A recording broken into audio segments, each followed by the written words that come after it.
Construir para vender vale a pena?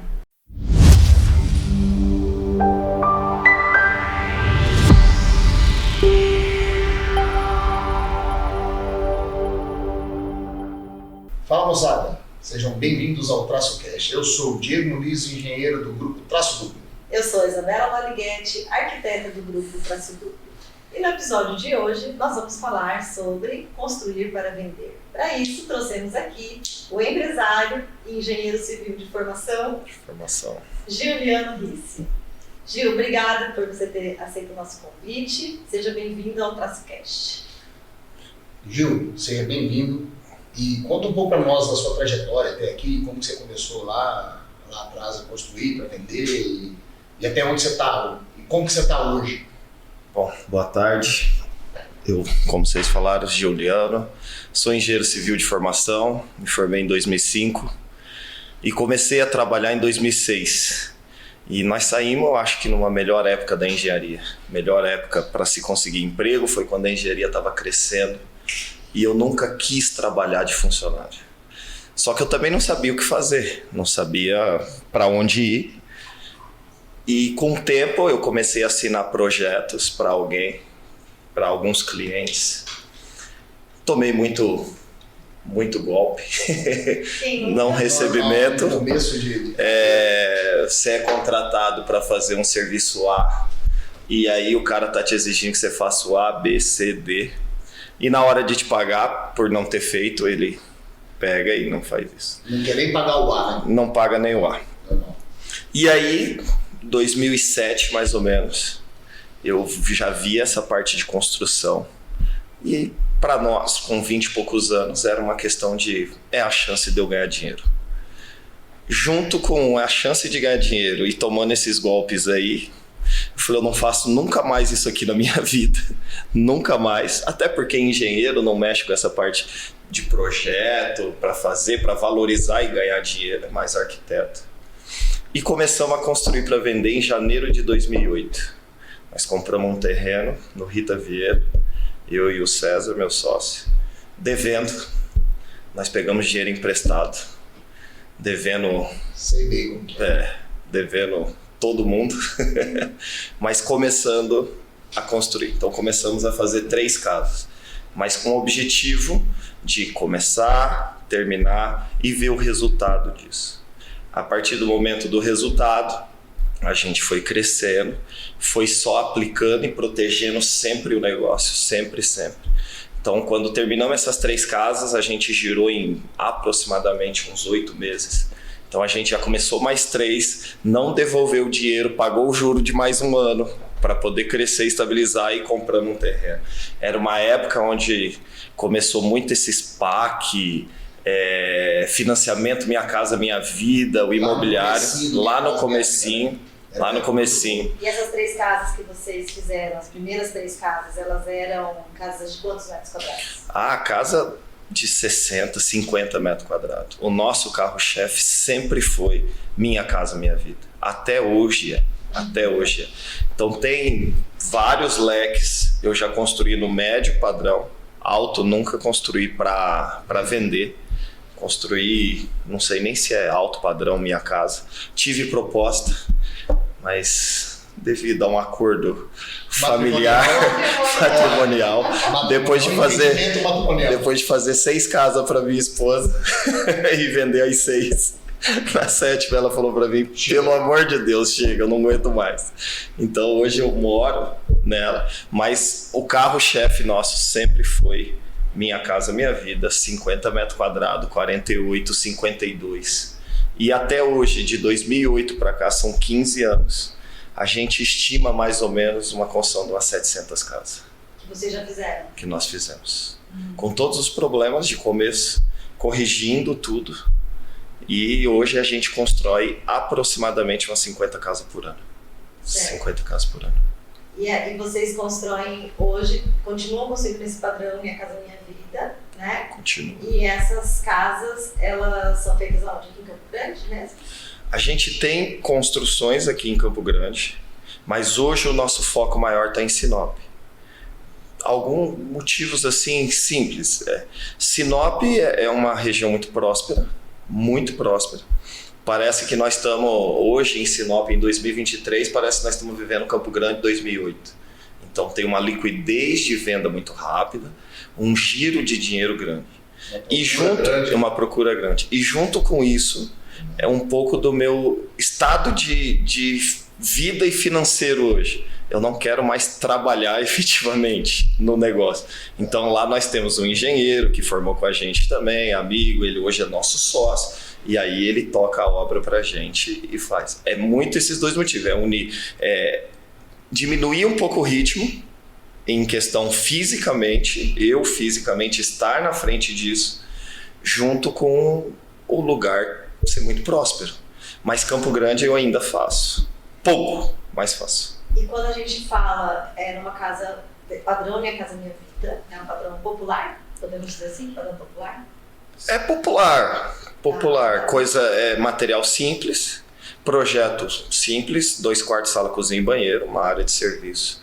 Normalmente, 2 casas em um terreno, constitui condomínio. Eu lembro que em 2008 nós fizemos essas casas, 3 que eram terreno de esquina, e logo depois nós fomos para o Aerorancho. E não se construía muitas 2 casas por terreno. Era mais esquina, né? Era esquina. Geralmente era esquina e fazia 3, 4. Isso. E como eu tenho bastante família em São Paulo, no interior de São Paulo, e lá em Jundiaí, tinha esses projetos. E eu peguei e fui fazendo teste. Então no Aerorancho, o primeiro projeto, com 2 casas de meio de terreno, fui eu que fiz. Terreno meio de quadro, fui eu que fiz. E por ser uma novidade no bairro, ela foi rápida a venda dela?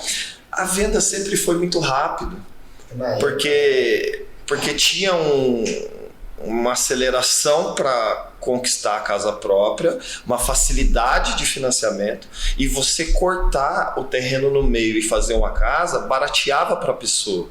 Então assim, todo mundo quer um terreno sozinho, todo mundo quer um terreno maior, todo mundo quer uma casa maior, mas nem todo mundo pode pagar por isso e nem todo mundo pode sustentar isso. Então é uma solução baseada na realidade financeira da maioria das pessoas. Então pega uma pessoa trabalhadora, CLT, que ela tem um financiamento no banco aprovado, é lógico que ela quer mais coisa, mas infelizmente ela não consegue. Então é uma solução boa para ela, que ela consegue viver. Hoje, depois disso, a gente nunca mais fez uma casa por terreno. Nunca mais. E naquela época tinha uma facilidade, né? Tinha muito crédito na praça. Então você não tinha produto, tinha crédito e tinha a pessoa para comprar. Hoje está mais escasso um pouco. Campo Grande. Mas ele, assim, não é nem que está difícil.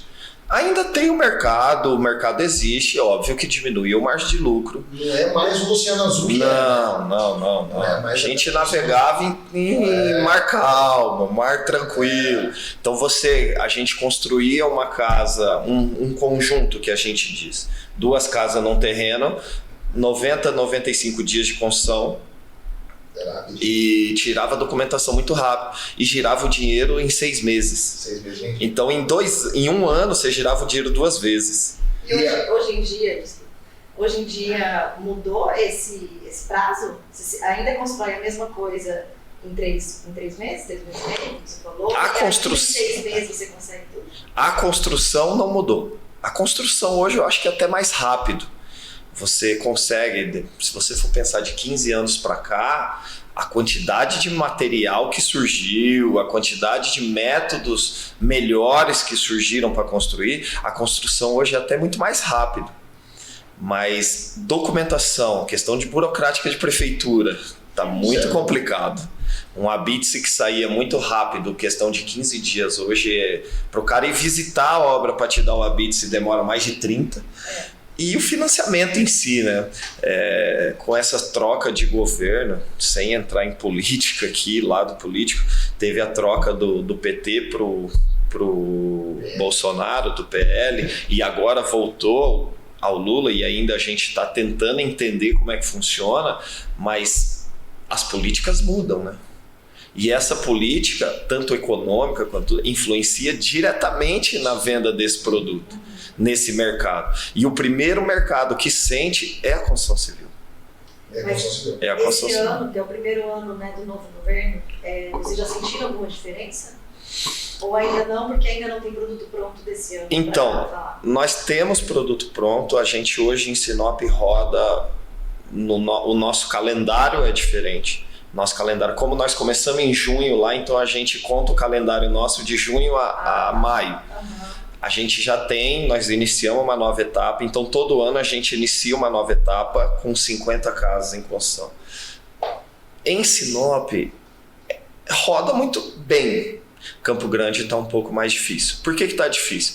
Você roda toda essa parte de construção, mas aqui, por exemplo, as pessoas não têm dinheiro para dar entrada, é mais dificultoso.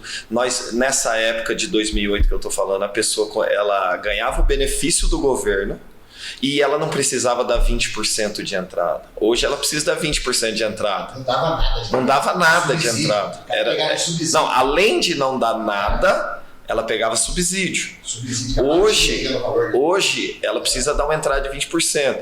Então, se você for pensar que a primeira casa que eu vendi lá no Rita Vieira, que hoje em Campo Grande é um bairro bom, não é mais popular, ele já é um bairro classe média, não nem alta, mas é uma média um pouco alto. As primeiras casas foram 65 mil. Hoje você não encontra meio terreno por 65 mil. Então 20% na época para hoje é muito diferente. Hoje a mesma casa de 65 mil que a gente vendeu está 260, 250. Então a pessoa lá tinha que ter 13 mil. Hoje aqui ela tem que ter 60. Esse é o problema. Esse é um problema. E aí você pensar num trabalhador, num cara que trabalhou a vida inteira, para ele juntar 60 mil é muito dificultoso. Então por isso que hoje construir no popular tem que tomar muito cuidado por causa disso. As pessoas não têm dinheiro para entrar. É o que vem mostrando o mercado. Isso aí não é uma opinião minha. Então a gente vai moldando e a gente como construtor vai se moldando em função da capacidade do cliente de pagar. Você fica refém do mercado. Porque assim, refém do mercado. Essa faixa Minha Casa Minha Vida, perdão, essa faixa Minha Casa Minha Vida, você é achatado. Você tem um teto. Muito. Então você não pode, deslumbrei, achei lindo. E não é pé direito duplo, né? Não, tipo assim, O teto, não é pé direito duplo. E também não roda, É um pé direito tamanho de porta, 2,10. Você tem que dar uma baixadinha para entrar. Tem isso aí. Muitas pessoas que não conhecem, a gente escuta muito falar, o cara, não, coloquei na rua, eu vou entrar, sobrou um dinheiro, eu vou entrar na construção civil, vou fazer casinha popular. Cara, marinheiro de primeira viagem, sem experiência. Então, assim, você sabe, você, engenheiro também, ex-arquiteto, tem muitos engenheiros que eu conheço que não deram certo nesse segmento. Não deram certo. A gente construir para vender e principalmente no popular. Nós temos essa construção, ela tem uma peculiaridade assim que é muito complicada. Primeiro que quando você vai construir casa barata, você quer construir rápido, porque seu dinheiro tem que girar rápido. Sim. E você tem a tendência de colocar materiais de não qualidade. Exato. Isso vai lá na frente quando você vender. A gente não pode esquecer das suas garantias, dos 5 anos sobre estrutura de garantia, do seu pós-obra, da sua manutenção. Então, um marinheiro de primeira viagem, igual você falou, ele vai lá e constrói de qualquer jeito, porque a única coisa que ele está pensando é o seguinte: eu vou gastar 150 mil entre terreno, tudo, casa, porteiro fechado, e vou vender por 210, cara, tô ganhando 60 mil, eu não ganho isso no meu trabalho. Então é só fazer 100 casa, que aí eu ganho 5 milhões e tô, tranquilo. E aí que são as duas coisas.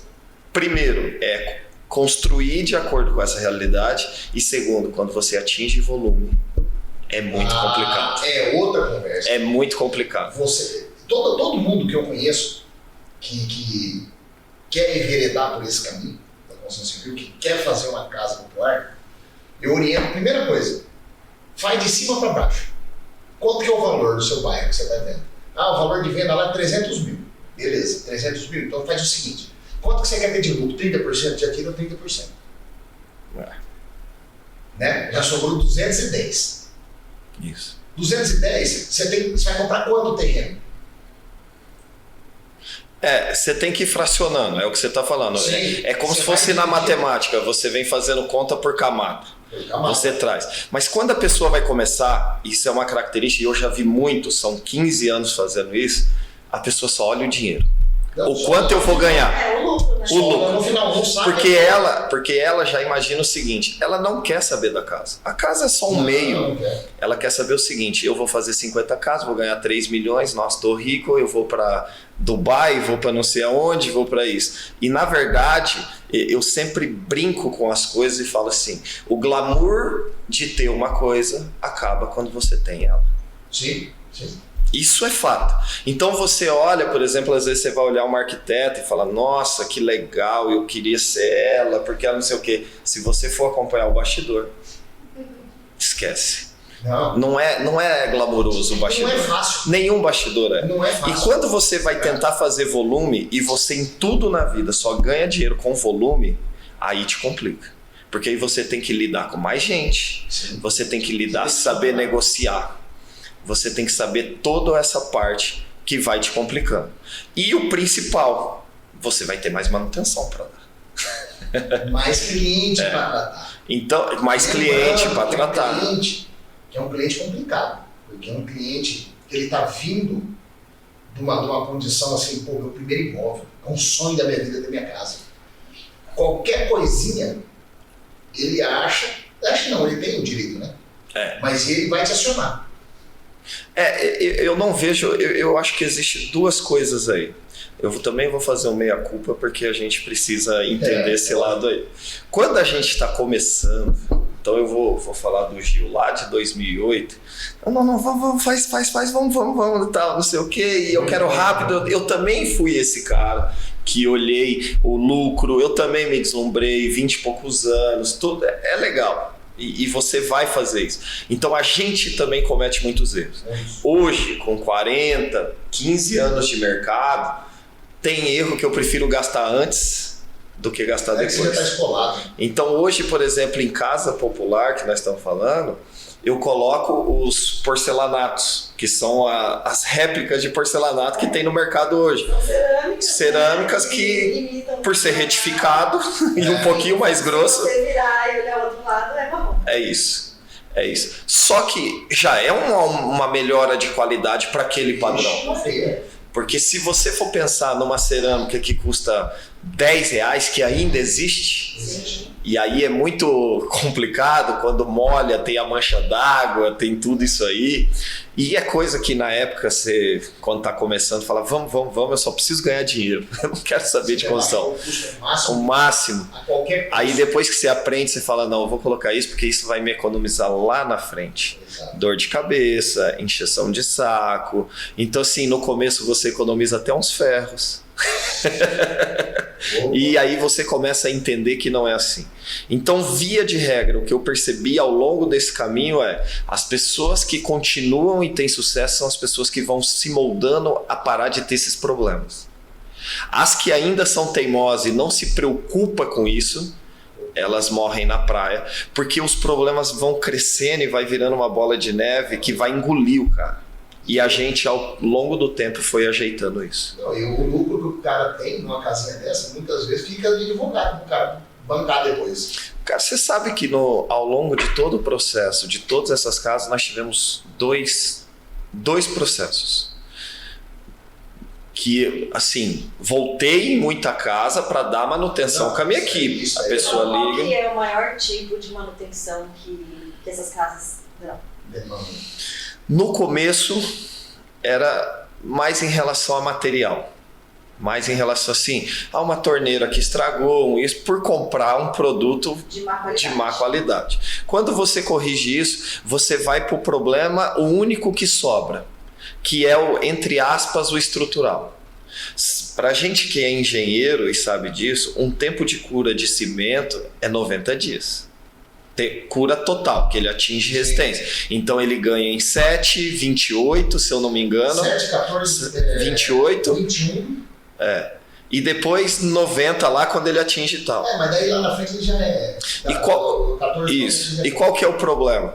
Você foi e assentou tijolo hoje, o sol tá de 40 graus, você tá rebocando amanhã. Não. Então, via de regra, vai aparecer fissura em reboco. Sim. Que um leigo, ele acha que é estrutura, uma rachadura. Vai cair, né? Então, o que acontece? Essa daí, pelo tempo de construção, não tem o que fazer. Você vai voltar sempre, você vai falar, você vai conversar. Mas também ao longo do tempo, você começa, como eu tenho também empresa no ramo de tinta, você vai aprendendo que, cara, tem tintas flexíveis, com emborrachadas, com resinas elastoméricas, que são elásticas e trabalham junto com o material, que você vai evitando isso. Entendeu? Vocês usam esse tipo de tinta nessas casas? Hoje usa tudo isso. E é um pouco mais caro, mas é o que eu comentei no começo anteriormente ali. Eu não vou voltar, entendeu? O que ao longo do tempo a gente, como gestão do negócio, fez? Então eu vou pegando a dica do que você falou, Diego, assim, eu tenho aqui e eu vou desmembrar o negócio. Então, 150, por exemplo, eu vendi por 200 e gastei 150. 150 mil devolve o dinheiro para construir outro. Pago 5% de corretor, pago imposto. Então vamos supor que sobrou 30. A gente, via de regra, toda casa, a gente fez uma conta separada, colocava 10% do lucro para manutenções. Não especificamente para essa casa. Pode ser a gente que não volte. Não, muitas vezes não voltamos mais. Se voltar, você já está garantido. Já se garante. Hoje em Sinop, a gente volta pouco. Justamente por essa experiência. Mas independente de voltar ou não, esse caixa existe. Sim. Porque chega no fim do ciclo que eu falei, que fecha em maio, tem 50 mil lá, tem manutenção para dar? Não. Divide, é lucro. Sim. É lucro. Mas você está sempre garantindo o negócio ali. Sabe o que a gente já faz? Já bota um seguro para as obras. Eu vi que teve até um podcast sobre isso. Quanto Pode custa o ser. seguro? É muito barato. Você paga o seguro, daqui. Você bota no manual do proprietário. Deu um problema, o número daqui, você assume o seguro, você tem seguro. É uma boa dica. Você sai fora. Eu nunca fiz, mas é uma boa dica. Vocês fazem memorial descritivo? Hoje faz, no começo não fazia. E aí já tivemos caso, por exemplo, de quem comprou a casa ligar na Caixa, que era quem financiava, e falar que a gente não foi. Já teve caso da gente ir arrumar e a pessoa falar que não foi arrumado. Quando começou a ter esses problemas, ao longo do tempo, e a experiência vai te mostrando, começa a pegar a assinatura da pessoa. Porque ela vai lá e fala, e você tem um documento, fala, eu fiz o serviço. Porque aí ela assina quando você entra para fazer o serviço. Hoje a gente tem uma equipe para isso, e ela assina o que foi feito. Não quer dizer que tá bom ou ruim, só quer dizer que marcou a presença ali e fez. Porque aí ela não chega lá na instituição e fala que não foi ninguém. Porque isso, a instituição, ela te trava o seu nome, o seu CPF para você poder financiar. E isso é um problema. Então você tem que estar livre, sempre com o seu nome livre para poder financiar. Quanto mais, melhor. Quanto mais, melhor. Um contrato, um bom memorial e documentação. Mas quando você está começando, é difícil ter isso do bom, né? É muito difícil. Então, pegando toda a trajetória nossa, que eu comecei em 2008, que nem eu falei. Em 2012, nós fomos para Três Lagoas. Nós construímos bastante em Três Lagoas. Na verdade, nós já chegamos no fim do boom de Três Lagoas. No fim. O boom de Três Lagoas foi esse mesmo 2007, aí, mais ou menos, onde começou. Mas a gente aproveitou bem esse finalzinho de Três Lagoas. Então, eu fui em Três Lagoas para ver um outro negócio, e eu tenho o costume de andar pela cidade, por exemplo, num horário que não é o meu compromisso. E aí eu peguei o carro, tava eu e meu sócio, e a gente foi dar uma volta, e eu só olhei e falei, dá para vir. Em 4 meses estávamos lá construindo. Assim aconteceu com Sinop também. Sinop, nós temos uma loja de tinta lá, e logo após ver os negócios da loja, pegamos um carro e falou, vamos dar uma volta pela cidade. Quando eu olhei, falei, eu tenho que estar aqui dentro construindo. Em 5 meses estávamos lá dentro construindo também. Então a gente vai vendo a oportunidade, vai vendo essa questão, mas essa experiência vem com o tempo, como tudo. Como tudo. Não tem jeito. Você aprende tomando tombo, né? Então você vai tomando. Era melhor não, né? Não, era melhor se tivesse alguém que falasse, não, vem cá, meu filho. Mas como não tem, você vai aprendendo no tombo. Mas, e com a experiência do tombo do vizinho. Que área que você aprende sem tomar tombo? A gente quer. Uma área que você tem, por exemplo, um pai, um tio que já é da área. Que mas a gente que é um pouco cabeça dura também vai tomando tombo. Vambora e vambora. Levanta e passa um tombo em alguém e vai embora. Essa parte eu nunca fiz, mas dá também. Mas assim. E essas casas de 50 metros quadrados, Minha Casa Minha Vida, elas são vendidas por mais ou menos 200 e poucos mil. Em Campo Grande não. Em Campo Grande não. Campo Grande vai ser na faixa dos 190 mais ou menos. Em Sinop é 260. A mesma casa. Praticamente a mesma casa. Vocês gastam, vocês investem o mesmo valor para construir a casa de 50 metros em Campo Grande e em Sinop? Mesmo valor. Mesmo valor? Ou seja, o material e mão de obra se a nossa mão de obra, ela é daqui. Eu mandei todo mundo para lá. Porque assim, desde 2008 trabalhando, a minha equipe de 2008 é a mesma ainda. Então eu vou deslocando, eu desloquei, eles trabalharam comigo aqui em Campo Grande até 2012, eu levei eles para Três Lagoas e levei eles para Sinop. Então assim, a gente tem uma característica de ter pessoas há muito tempo, Em questão de mão de obra, material, é muito parecido e terreno também. Só que aí nós estamos comparando uma cidade de 150 mil habitantes com uma capital. Então o que torna Sinop proporcionalmente mais caro. Mais caro. E o lucro? O lucro de Sinop é maior. E qual é a média de lucro de uma casa dessa? Isa, porcentagem. Você sabe que assim, né? Em 2008, a gente gastava 35 mil numa casa e vendia por 67. Então a gente tinha 80% de lucro vendendo a cada 6 meses. Hoje que está na moda esse negócio de mercado financeiro, X% ao mês, se você pegar 80% e dividir por 6, cara, maravilhoso, 12%. É juros de agiota, é juros de cheque especial de banco, né? E ao longo do tempo isso foi caindo. Então um lucro bom hoje, 30% para girar em um ano. Olha para você ver, nós estamos saindo de 12 para 2,5 mês, trazendo friamente para juro por mês. Sim, em Sinop dá um pouco mais.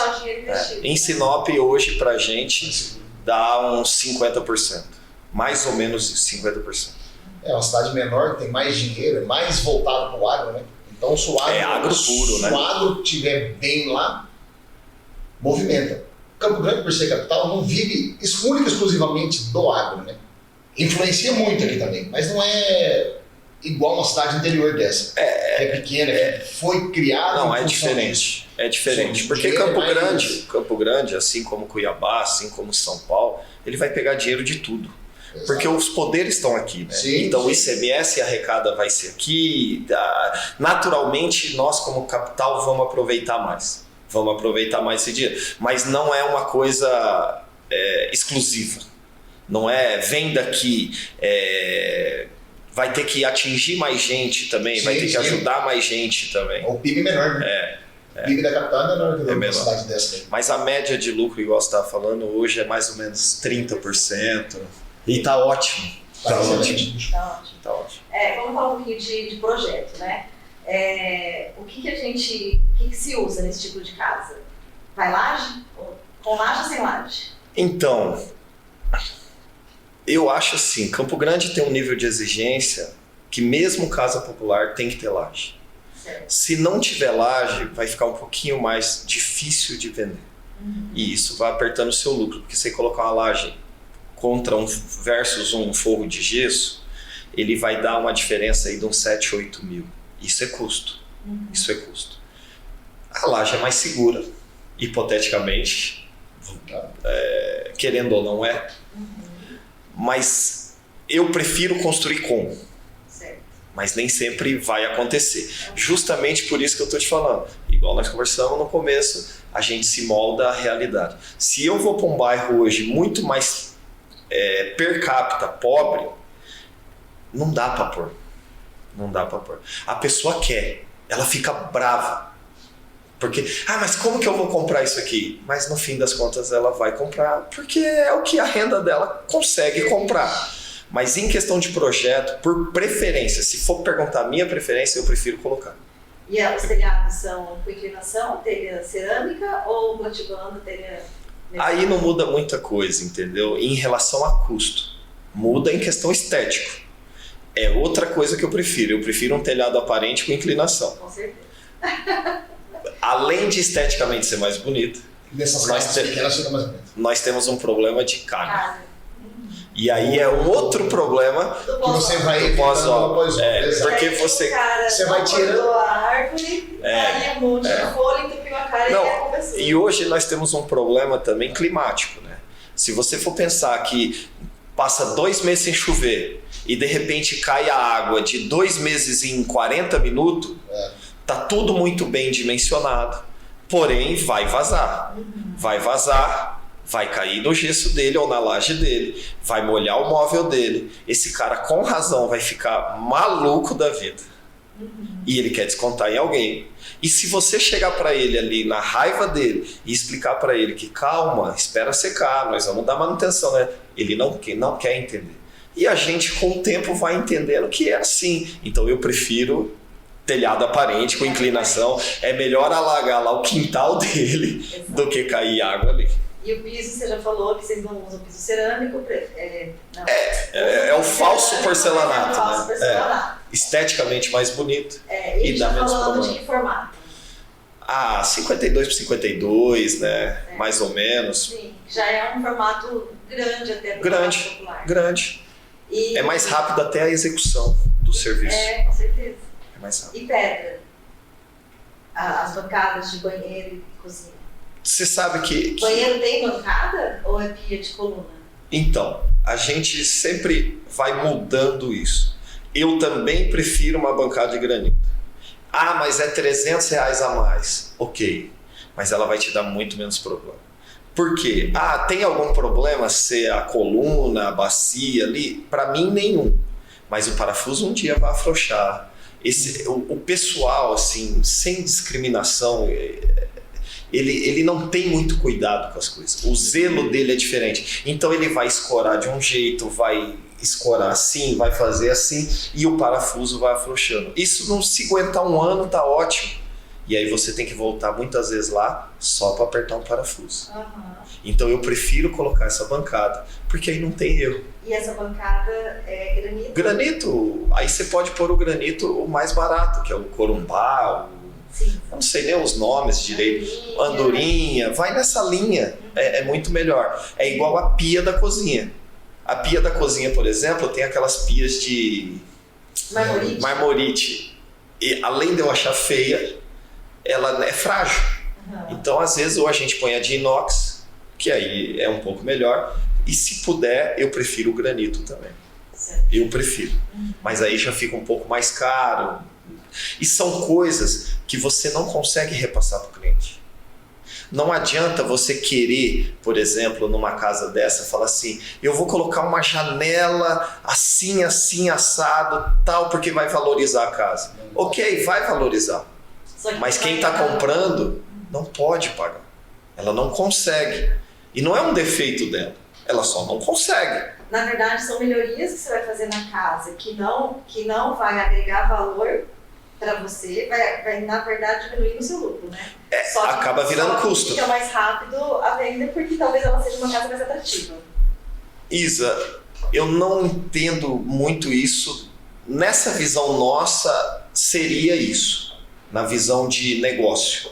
Mas não vende mais rápido por causa disso. Não muda Nesse nicho popular. Não muda O cara só quer entrar para dentro. Ele quer sair do aluguel. Então, até falando uma extensão desse assunto, por isso que muita gente cai em golpe de corretor. Por isso que muita gente vai e visita uma casa. Ele está tão fissurado em sair do aluguel, e uma casa para uma pessoa que tem essa renda, ao longo disso a gente vai percebendo, uma realização tão enorme que ela já toma aquilo como dela. Então qual o problema que você tem? Se você vende a casa para a pessoa, Só que quando você vai entregar a chave? Depois do contrato de financiamento assinado, de pago ITBI, fez o checklist. Quando ela vai com o corretor e assina o contrato de compromisso de compra e venda, que aí vai começar o processo de financiamento, ela já quer a chave. Eu quero. E aí você tenta explicar, ela começa a achar que você está enganando ela. Tem muito caso disso. Mas tudo isso depende de como o corretor conduz o negócio. Porque realmente tem corretor que ele ilude um pouco para poder vender rápido. Mas voltando à sua questão, ele daria liquidez. Mas esse pessoal, ele nem está olhando isso. É mais a gente que olha. É mais a gente que... Pô, nós somos profissionais desse mercado. Você pode entrar numa mansão como você pode entrar numa casa de 10 metros quadrados. Um container, essas casas de container. A primeira coisa que você vai olhar é o acabamento e os detalhes. E nós vamos enxergar coisas... E você imagina para nós que somos do alto padrão, quando você vai para uma casa popular, a gente sofreu muito, eu particularmente sofri muito na construção das casas populares, porque eu venho do alto para o baixo. Daí eu sei o que é bom, eu sei o que é top. Chego no baixo, eu quero fazer a mesma coisa, só que daí meu lucro vai embora. Por isso que a gente deu uma segurada nesse segmento. Aí é onde a gestão tem que entrar, né? Exatamente. Não é o que eu quero. Exatamente. Nós vamos voltar lá. É o que o mercado me diz, eu vou me adequar ao mercado. Acho que seria mais ou menos isso, entendeu? Ô Gil, antes de encerrar, a gente faz uma brincadeirinha, tá? Ok. Se você não fosse empresário e nem engenheiro civil de formação, você seria? Não faço ideia. Não seria? Eu juro por Deus que eu não faço ideia. E eu vou te explicar. Eu fiz engenharia, não foi para ser engenheiro civil, eu nunca tive o sonho de ir para uma obra, não. Mas eu não me via fazendo outra coisa no sentido de cálculo. Eu sempre fui muito da área das exatas. Eu acho assim, não existe outra possibilidade a não ser empresário. Então, até por escolha, eu nunca aceitei um emprego. Eu já trabalhei pagando para trabalhar. Empresário é complicado. Quando nós saímos da faculdade, acho que todo mundo recebeu propostas boas e eu fui um desses, e eu apertei a mão do cara e falei, muito obrigado, não quero. E é uma das decisões mais difíceis, porque era um cara que era estagiário da prefeitura, que ganhava R$400 por mês e de repente fala obrigado, recusando uma proposta de 12 mil, entendeu? Mas eu sempre falei, cara, eu tenho que fazer alguma coisa. Mas eu não tenho essa questão de sonho de, eu queria ser médico, eu seria lixeiro. Para mim não existe isso. Para mim é o seguinte, as coisas, tudo existe um processo. Eu só seguiria o processo. Seria mais ou menos isso. Tanto que eu mexo com várias áreas e para mim são todas iguais. Só muda o processo. Muito bem. É isso. É isso? Isso. Então tá bom. Então vamos usufruir da nossa mesa da fornata hoje. Pão doce e focaccia, é isso? Que temos? Muito bem. Você não vai apresentar seu cenário novo? Hoje você tem um cenário novo hoje, da vitrine verde, lindo, vaso novo, planta nova. Então tá bom, Gil, muito obrigada por sua presença aqui no PraçoCast. Tenho certeza que agregou muita coisa para quem está querendo entrar nessa área, que já está, que está começando, tenho certeza disso. Então, valeu, muito obrigada. Eu sempre falo, eu chego aqui, cara, e falo assim, fala pra gente como que acha você nas redes sociais, mas sabendo que você não tem rede social, qual é a rede social da fábrica de tinta? BRD, com certeza tem. Cara, é Atacadão das Tintas CG, se eu não me engano. É que ele mexe muito no Instagram. Porque assim, nós temos um setor para isso. Eu vou muito pro lado estratégico, porém, quanto menos eu puder aparecer, melhor. Eu sou muito isso. Eu tenho grupos de WhatsApp que eu nem me manifesto. Sei, eu não lembro. Nem isso eu faço. Então, assim, eu não sou de rede social. Beleza, eu vou colocar lá embaixo, gente, assim, o hashtag Gil, vem pra rede. e eu coloco lá o hashtag não vou. Muito obrigado. Gil, obrigado pela sua presença. Obrigado, jovem. Seja...